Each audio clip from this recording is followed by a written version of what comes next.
and welcome to the Black Archive visual podcast, where we interrogate some interesting ideas around contemporary conceptions of Black culture, thinking about poetry, literature, music, art, and of course, at a later part in the series, we will also have conversations that are also inclusive of food.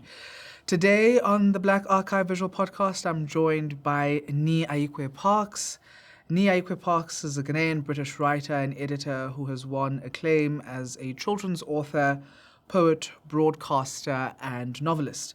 Winner of multiple international awards, including the ACRAG Award, his novel Tale of the Bluebird won France's two major prizes for translated fiction, the Prix Baudelaire and Prix Le Bataillon in 2014. Nii Ayikwei is the founder of Flipped Eye Publishing, a leading small press, and he serves on the boards of World Literature Today and the AKO Kane Prize, and was also chair of the judges for 2020 Commonwealth Prize. Currently producer of literature and talks at Brighton Festival, he is the author of two collections of poetry, The Makings of You, published in 2010, and Tigis, published in 2020, both published by People Tree Press. He has performed on major stages across the world, including at the Royal Festival Hall and at a reading for the London Mayor's Vigil on July 14, 2005, in response to the London bombings. He is the author of the poetry chapbooks Eyes of a Boy, Lips of a Man, published in 1999. He looks a very young man, but he has an illustrious career. M is for Madrigal, published in 2004, a selection of 7 jazz poems, and Ballast, published in 2009, An Imagination of the Slave Trade by Balloon. His poem, Tin Roof, was selected for the Poems of the Underground Initiative in 2007, and his novel, Tale of the Bluebird, published by Jonathan Cape in 2009, has been hailed by the Financial Times as a beautifully written fable, simple in form, but grappling with urgent issues. Nii is the senior editor at Flipped Eye Publishing, a contributing editor to The Liberal, a former poet in residence at the Poetry Cafe, a 2005 associate writer in residence on BBC Radio 3, and has held visiting positions at the University of Southampton and California State University. And of course, Nii is presently working on a project as a Hutchins Fellow here at Harvard University, where he thinks through what he is conceptualizing as the Remainder Project. The Remainder Project reflects on the historical heritage and emotional gaps that exist between Africa and its diaspora. The research will be dedicated to synthesizing an exploratory approach that counters the prevailing way of looking at the massive cataclysm that the transatlantic slave trade triggered in Africa and, of course, the New World, based on the idea that you cannot remove a tree without leaving signs. On the ground, you will find leaves. Beneath the ground, there will be roots. Its central question is, what do we lose by not exploring, celebrating, and building from the fragments of language, philosophy, and culture that survived in the New World, the remainders? More than a one-off research project, it is also an exhortation, a call for other scholars working in related disciplines such as history, philosophy, African and African American studies, to shift their starting points to consider the more expansive possibilities that this approach might offer. The focus during his fellowship period will be historical American and Caribbean connections with Africa through the funnel of Parkes' family, but fanning into language, food, migratory patterns, and multiple histories of resistance, the immediate output being a body of non-fiction work that is accessible to general readers. Now, Nii, that is a very, very impressive CV, and this is just sort of excerpts from a much longer history and biography. Can you just share a bit more? And I think this is one of the reasons why I have you as the first guest on this visual podcast, having had done the premier podcast with Sihle Sipho Nonjogwenya, fellow South African. And we're thinking precisely around quite similar kinds of issues, right? In terms of thinking about the histories, the politics, the philosophies that connect both the African but also African-American traditions. Would you care to just kind of give us a brief introduction into some of the imaginings or some of the thoughts that you have around those connections and maybe the disjunctures that you're trying, or the fissures maybe that you're trying to bridge with this research project that you're doing? Well, first, Seko, thanks for having me. I think my interest in this, obviously, as you said within the introduction, I'm trying to funnel some of the research through the Parkes family, which is to say that my family is involved in this history in the sense that my grandfather migrated to Ghana from Sierra Leone. His grandfather had migrated to Sierra Leone from Jamaica, his great-grandfather, picking up his grandfather in Guadeloupe, all places in the New World. And then his grandfather had married a woman who was a Nova Scotian, having been a Black loyalist during the American War of Independence, which is the Black loyalists are the Africans who fought on the side of the British with the promise of freedom, who were then dumped in Nova Scotia largely, and some of them managed to get back to Africa. So there are all of these little fragments of African history, African resistance, which are around us, but we don't talk about. I also grew up in Accra, in Ghana, so my father effectively became a Ghana person because his mother was a Ghana person, and our personhood is always linked to the people that live within our environment. And within the Ghas, we also have what we call the Tabon, which are the resettled Brazilians who bought their freedom from Brazil and settled in Ghana. Now, are considered Ghanaian and probably don't talk about those histories. So I think what's really of concern to me is that in this dialogue, when we talk about African history, when we talk about African-American history, we should not forget the people who actually ended up on the African continent. Because at the time, of all the places it was possible for Black people to be, regardless of the fact that it was under colonialism, that was the safest place to be. So that's where the people who actually embody these histories and could move ended up. So the kind of more complex mixed people, the people who have the more complex movements during that time, most of them actually ended up in Africa because it was safer to be there. Now, no longer under the whip, they haven't been as concerned with theorizing or reestablishing or finding a place for themselves in the world, in the capitalist world, because they weren't subject to as much suffering. It doesn't mean that they hadn't historically been, but they're there in Africa where, yes, there was colonialism, but they had autonomy in the sense that they understood their environment, they had places of escape, they had community for solace, in a much larger way than certainly in America. I mean, the Caribbean, you can argue, but also the Caribbean, the practice of chattel slavery was so brutal that even if they had numbers, how long would those numbers survive? So I think one of the main concerns is that we don't forget about these people. And maybe I'm one of the few that's doing that. But actually, when you look back, just a few years, because I don't think what I'm doing is revolutionary in any way. I just think people have done these things and been sidelined. If you look at the people like Kamau Brathwaite, you look at your Frantz Fanons, these were people who were traveling around and so had a much more expansive theorization of the place of Black people within the world. For sure. And I think that became narrower because the place of the academy, or the strength of the academy in the Anglophone world certainly, became centered in America and Europe, so that their voices were able to be subsumed within a larger project of, if you look at the way that civilization is theorized, it's almost like African civilization began with contact with Europeans, and that African American culture begins solely as protest culture in response to the slave trade, which is preposterous if you use logic. But we're not in the world of logic. We're in the world of power hierarchies. For sure. And that's why, yeah. So this is what brings you to, and I love that you mentioned this notion of a world of power hierarchies, because just a couple of weeks ago you presented on your research project here at the Hutchins Center. And there's something quite interesting that you say, which I want to take you to in that presentation.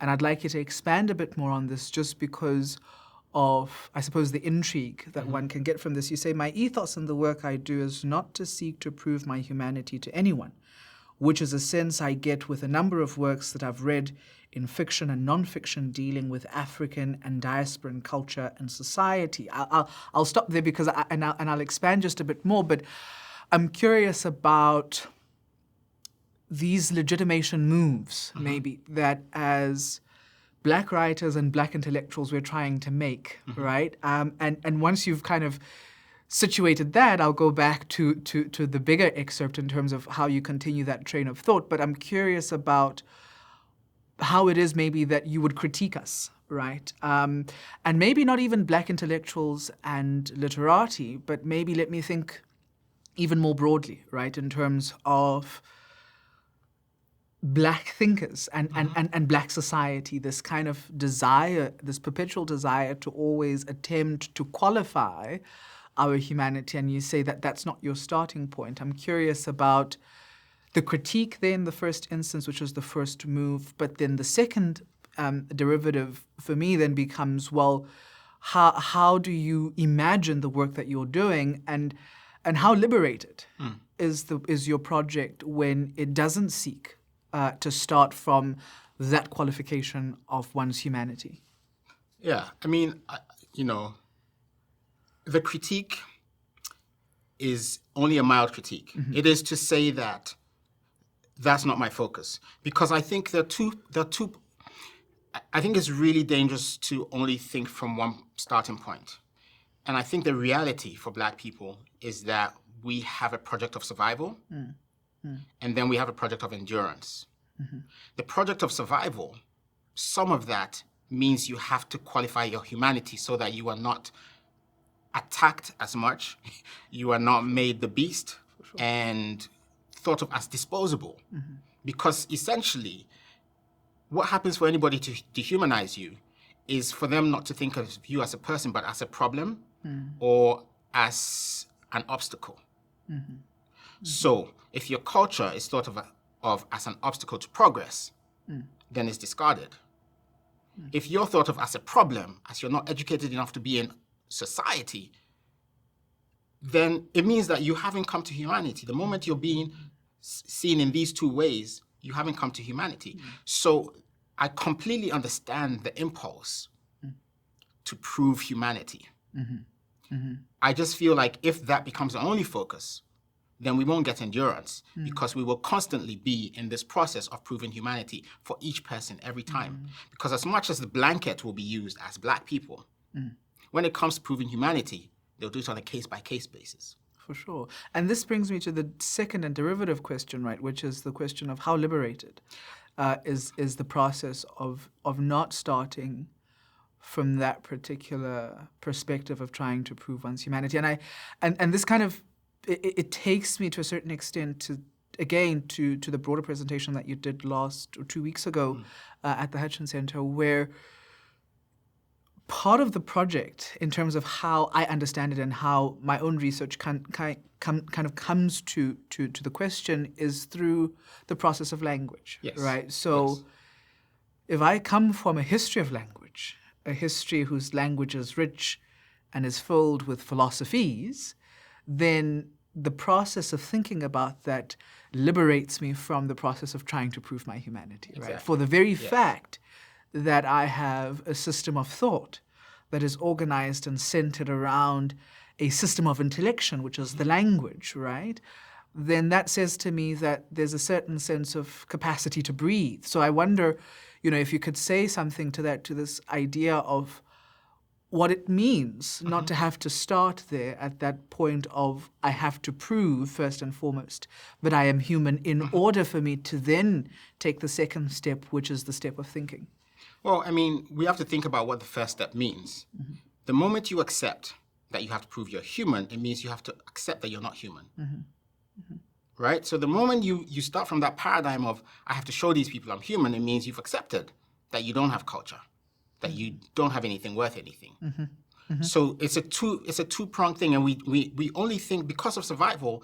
What survival does is you only do the thing that you just need to do to go to the next step. You don't think about its implications. But the implication of it when you start is, but if you free yourself from that, then you can celebrate all that you are, all that you've been. And the very logic of, I could not have been born unless people were skilled and educated and able to maintain life, nutrition, safety, interaction with other people, whether it's in conflict or mediation. For you to be here means your people had all of that. For sure. Which means that your people had a civilization. Thank you. It's illogical to encounter people that have been there for generations and start from the point of they have no civilization. So the moment we free ourselves from that paradigm, even I was talking, maybe I don't think you were in the room, but I was talking about even this notion that we have to educate people in a monolingual system is entirely accepting the dominance of a culture that is actually impoverished by their monolingualism. Yeah. When our everyday lives are in so many languages, why are we even debating what language should we use in the school? Just use the languages we have. Yeah. Use them. I'm going to play a bit of devil's advocate here, which is to say that the monolingualism to a certain extent facilitates, and this is, I think it plays itself out right here in this very space, in this very conversation. I come from the southernmost tip of the African continent. You come from Ghana. And the both of us share, I think between the two of us, at least 8 languages, right? That are sitting between the two of us. And what facilitates the process of understanding, maybe, is, and I'm going to critique this very position in the next move, but what facilitates the process of our dialoguing is the dominant lingua franca, which of course is given to us by British colonial imperialism, right? But at the same time, right, between the two of us, as I say, we share these 8 languages, which means that there are ways of seeing and reasoning that we come to the English language with, right, which enriches the perspectives, for instance, that we bring to the English language. And I then want to go back here because there's something very, very fascinating that you say. You say, so my ethos in the work I do is not to seek to prove my humanity to anyone, which is a sense I get with a number of works I read in fiction, non-fiction, dealing with African and diasporan culture and society.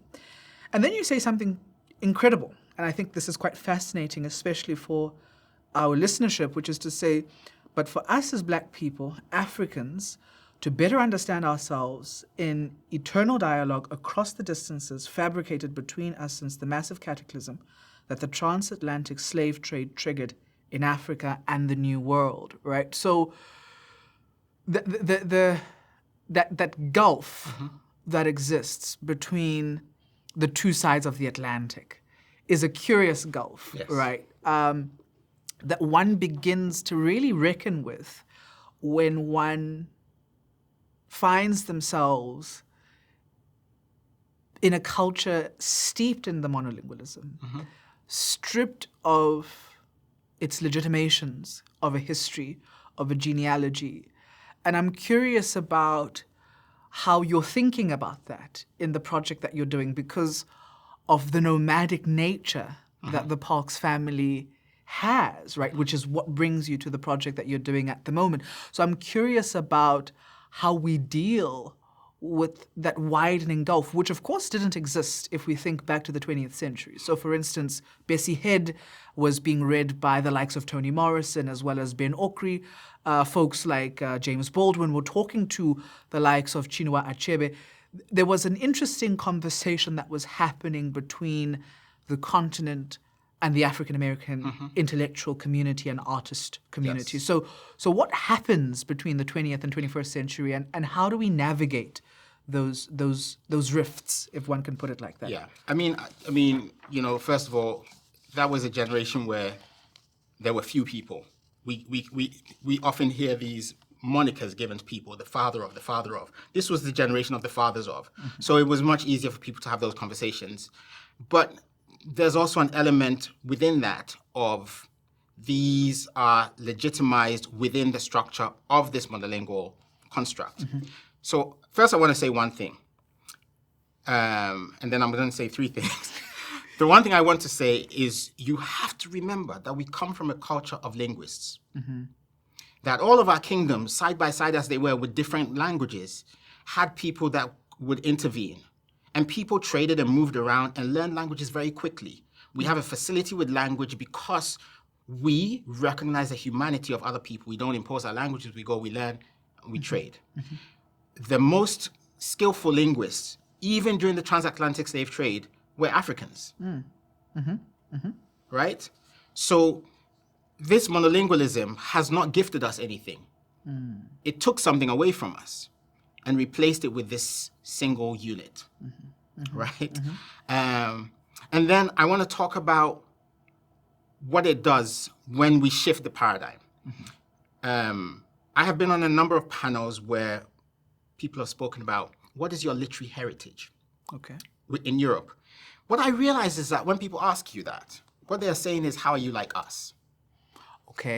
So what I've been doing is I disrupt that and I say, well, my heritage is Kwekwanasi, is Gakbamo, is Asante Proverbs. And then suddenly, the people I'm on a panel with, who would have thought themselves to be authorities, are suddenly uncomfortable. That discomfort is precisely why we need to be having these conversations, because it tells you that people who have been parading as though they have the knowledge of the world don't have the knowledge of the world. Because quite frankly, I could talk their language. I've just given them a little, feint. Yes. And they're lost. Yes. And then now I'm going to talk about the hierarchy of language and how language can illegitimize something that's legitimate. Du Bois, in one of his essays, says something about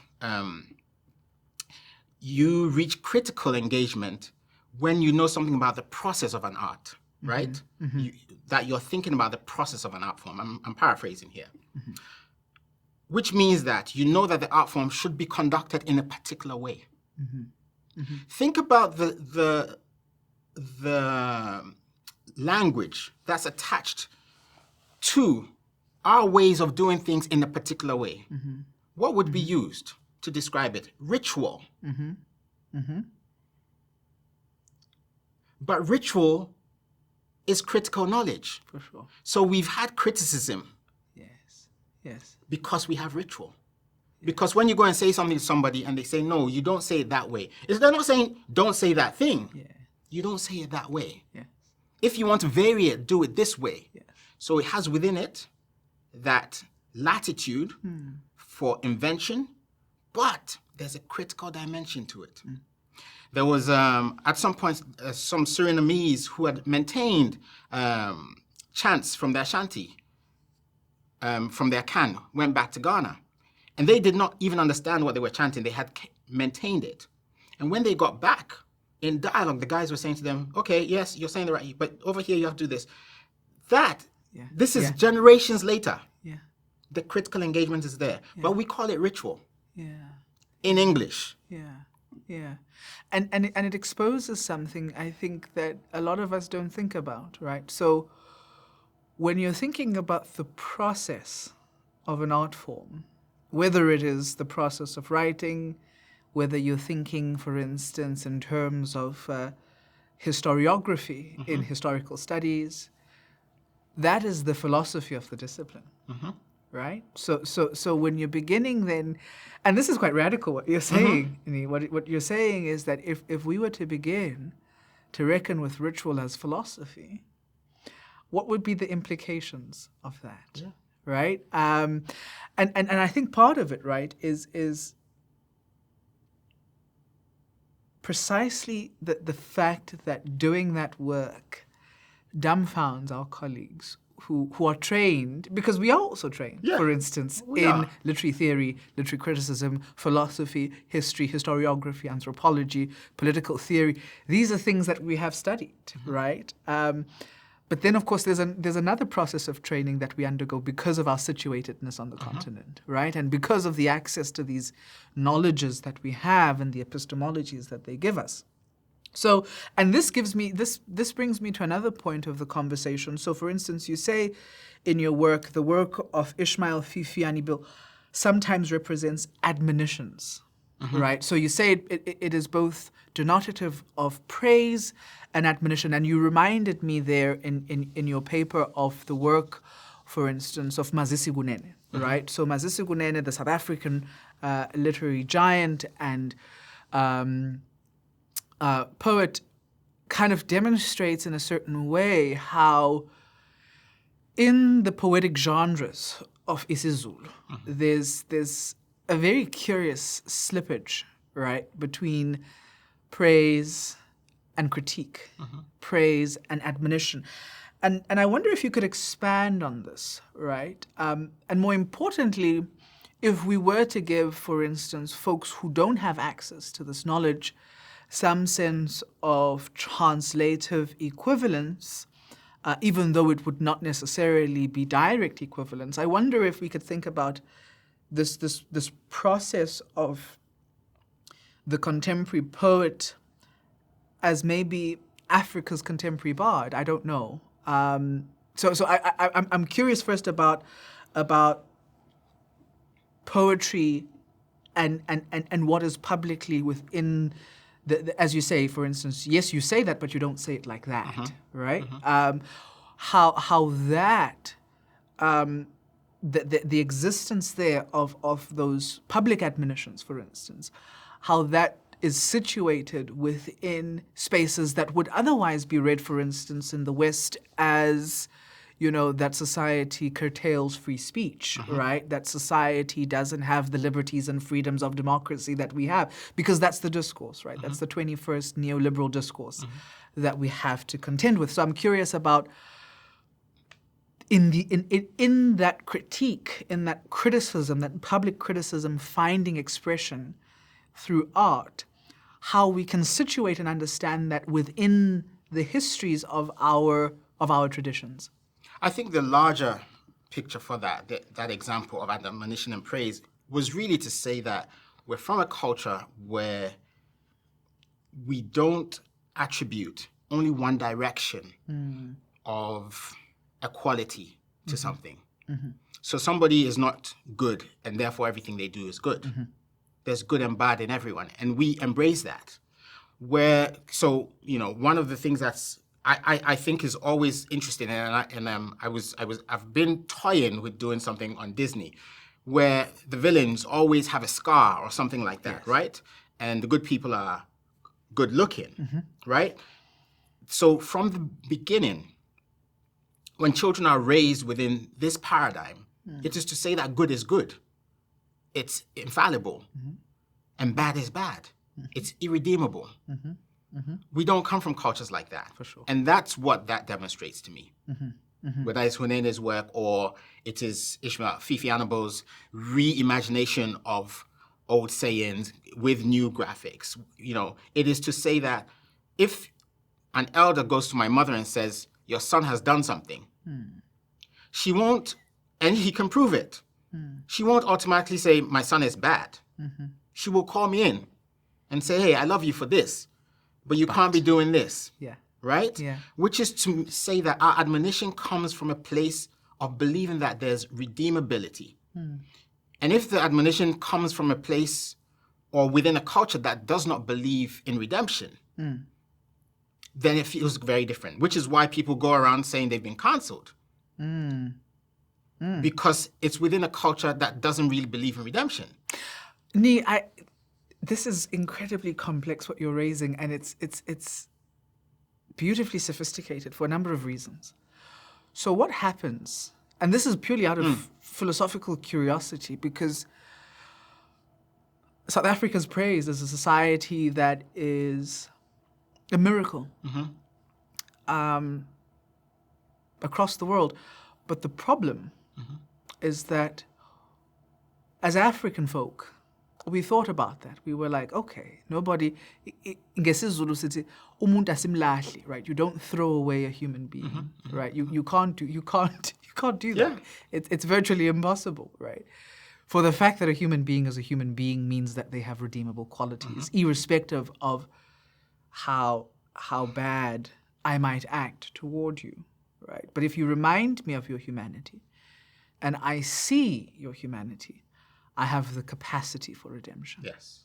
What happens, Nii, when, and there's a beautiful saying that actually encapsulates this in isiZulu that says, "Izinyane lemvubu kalidliwanga yingwenya kwacwebeza iziziba," right? Which translates to, if I'm giving like a shorthand translation, it translates to the what is it? The calf of a hippo is not taken by a crocodile, and the waters of the river run still. Right? So there has to be a consequence for my actions. Of course. Right? Absolutely.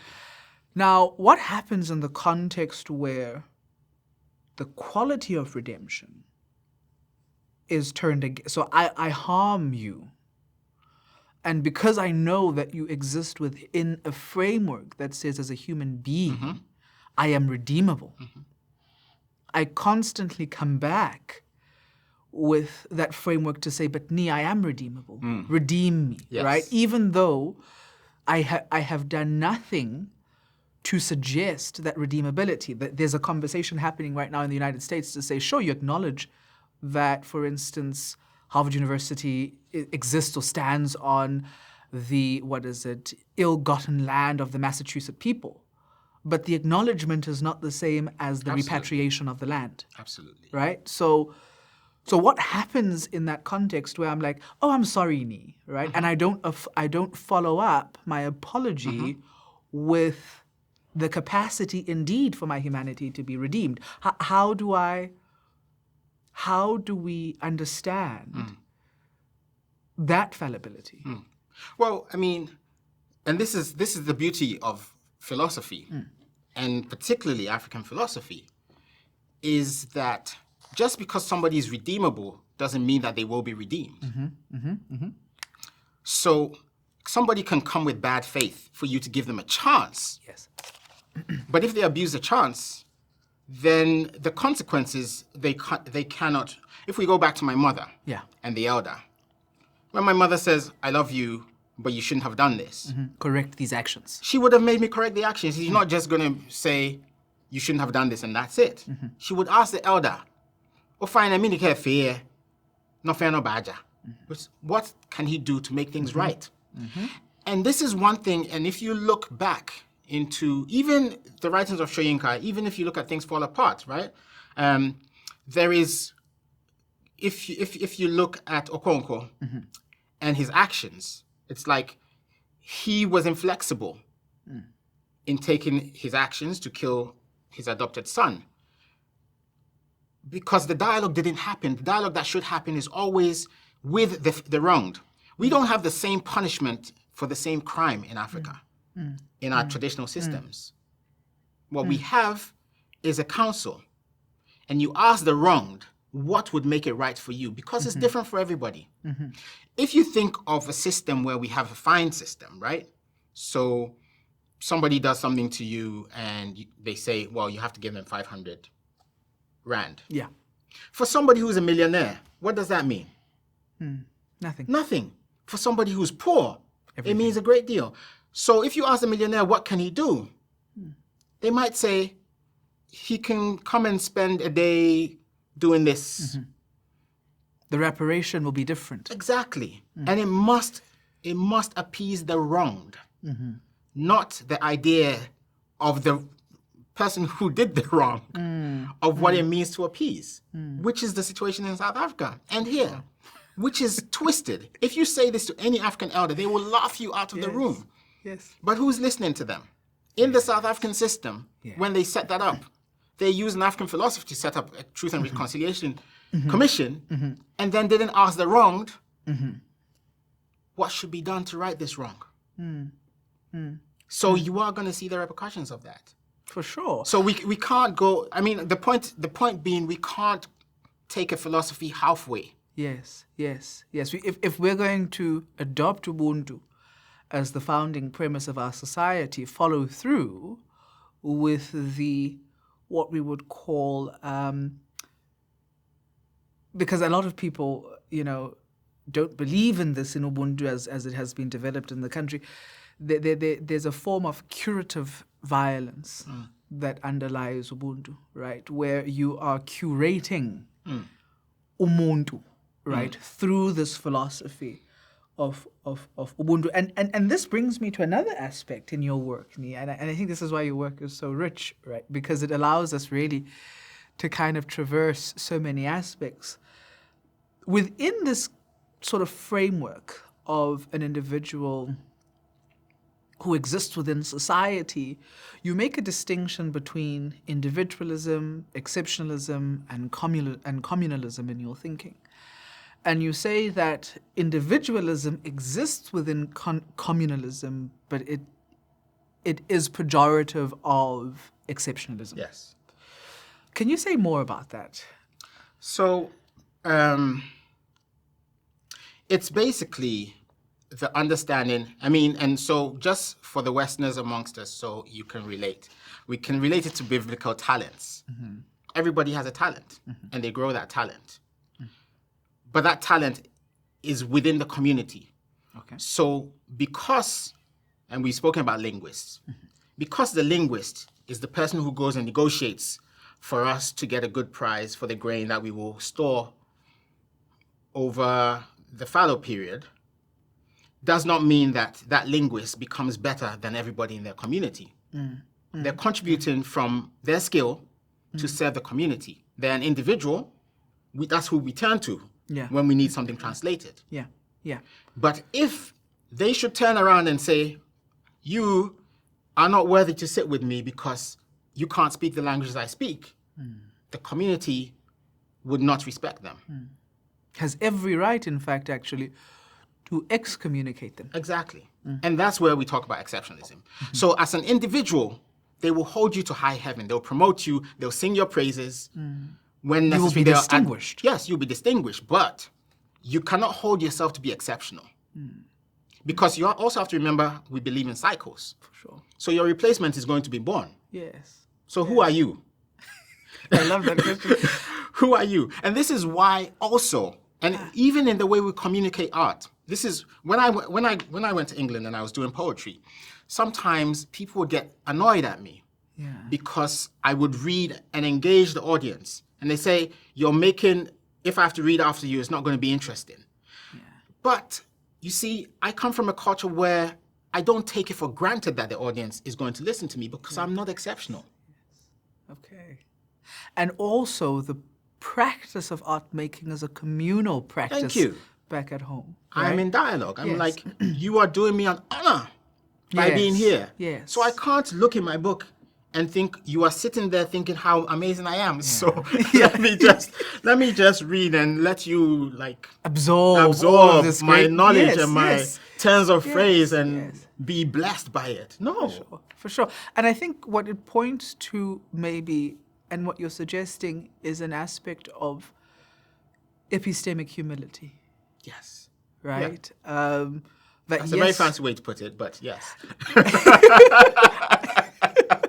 I like it.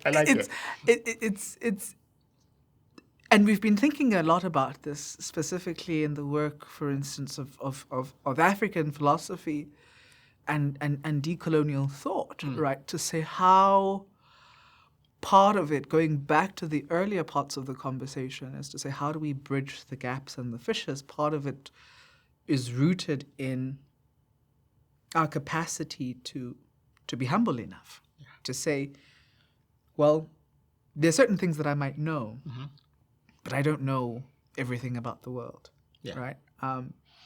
And so when I engage or when I enter into particular communities, I have to have the humility to humble myself to learn, right? And to an extent, it kind of goes back to an ancient philosophical tradition, right? The Socratic method, where the first move is to say the one thing that I know is that I know nothing, right? Yes. Even in the infinite wisdom and knowledge that I hold, I know if there is one thing that I know, it is that I know nothing, right? Yeah.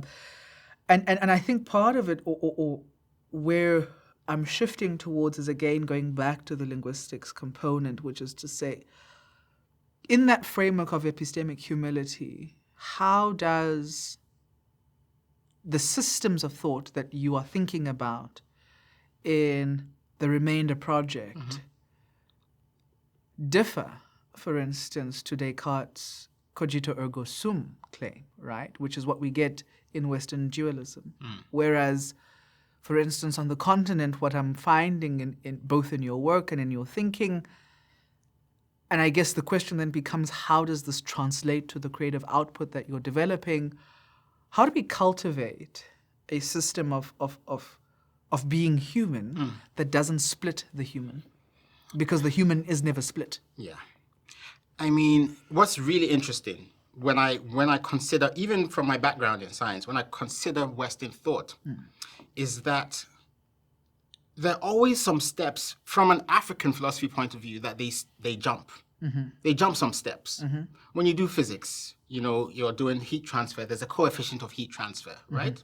So that coefficient is fixed. You don't argue with it. But we know it's really, when you study science, it's really an approximation because every bar that the heat transfer is happening across is different. If there's even the smallest dent, the heat transfer changes. So what that coefficient is giving us is an approximation. Okay. Now, for that we don't know, we've given a number. In African thought would be, that's to God, right? Right? So it's there in the thing, but they've just given it a name. It's a coefficient of heat transfer. Yeah. And you have to accept it. You don't question it. Yeah. You go into science where you're supposed to be questioning all the time, but you don't question that. Yeah. Right? Now, if you think about cogito, yes. What must you be before you have the ability to do the cogito? Before you can think, you must be. Our philosophy is, I am because you are, or we are. So the existence comes before the thought. So we've gone. So first principles. First philosophy then in African thinking or in African systems of thought becomes ontological, whereas in the Western world, first philosophy is epistemic, is the epistemological. What are the implications of that, right? So if we're going to say that the premise that we start from, right, the premise that drives our thinking is a premise of privileging, right, the method, and not the folk who develop the method. What are the implications of that, I wonder? Well, for one thing, it means you can go further back in history. Because if you look at the study of history, it begins with names. People must be named to be part of history. If you take away the need to name, you can imagine beyond them. Okay.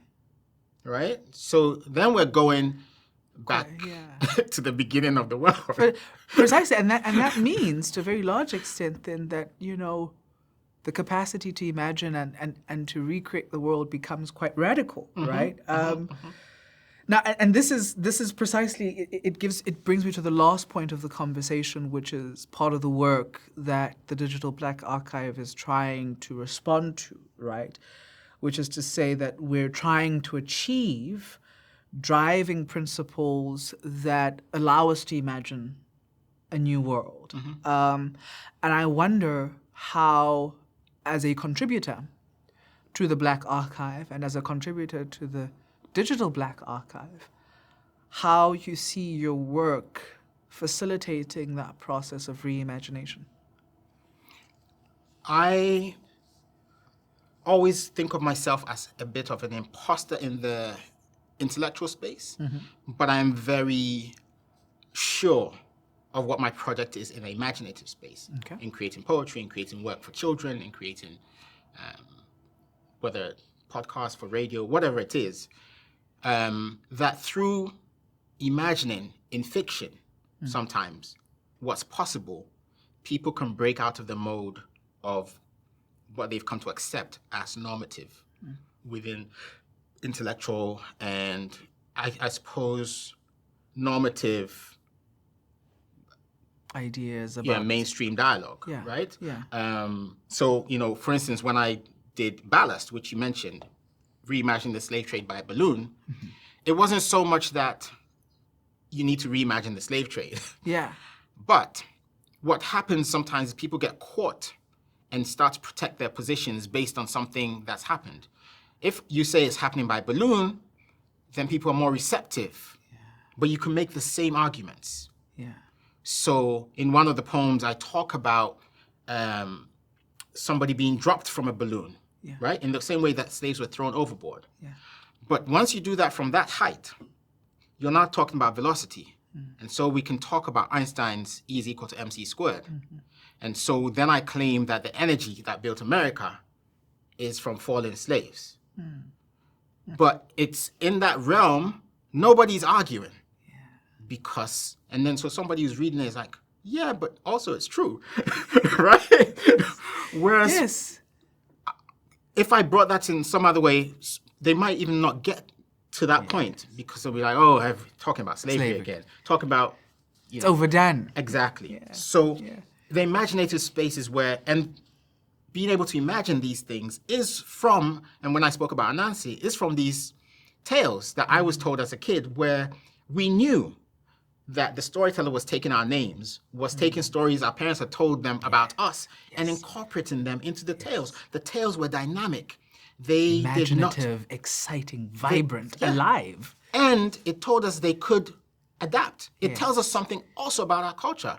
Because what's happened is the way our culture is being sold back to us now is something calcified. It's like the Zulu do this. No. The Zulu responded to their environment and their philosophy guided how their culture developed. The culture was not static. Philosophy may have had some cornerstones, but the culture was never static, ever static.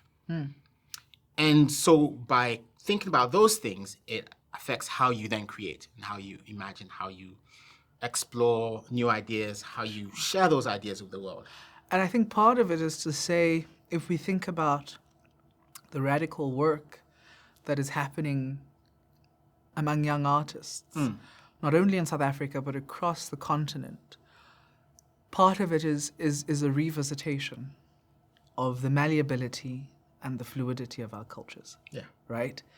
Part of it is the reinvention of the stories we tell, a reinvention that is responsive to the lived experiences of young people on the continent, right? And the societies in which young people exist. Nii, thank you so much for an illuminating conversation that I think will really challenge us to think much more deeply about some of the things that we've taken for granted for a very, very long time in terms of, because we are born into certain cultures and because we are born into certain things, we don't treat them with as much reverence, for instance, as we would say, for instance, the philosophy of Heidegger or the philosophy of Wittgenstein, or, I don't know, the literature or the poetry of W.B. Yeats, as an example, right? Because, oh no, this is just stuff that I grew up on, right? It becomes a thing of the everyday, which is one of the reasons why Njabulo Ndebele, in that collection of essays, says that we have to rediscover the ordinary. Absolutely. Right? But also, I mean, that comes out of this lack of exceptionalism. Because in order to make of your culture the thing that people must study and grow, it means to say you think your culture is exceptional. So we've been born into a paradigm where we have one culture saying we are exceptional, and therefore, by default, you're not exceptional.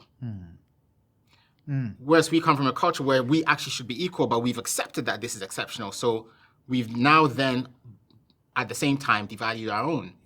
Where we should be celebrating it. Like even on a linguistic level, on an kind of etymological level, when you look at the words in the language, there's philosophy in there. And we just take it for granted. These really beautiful languages we speak every day.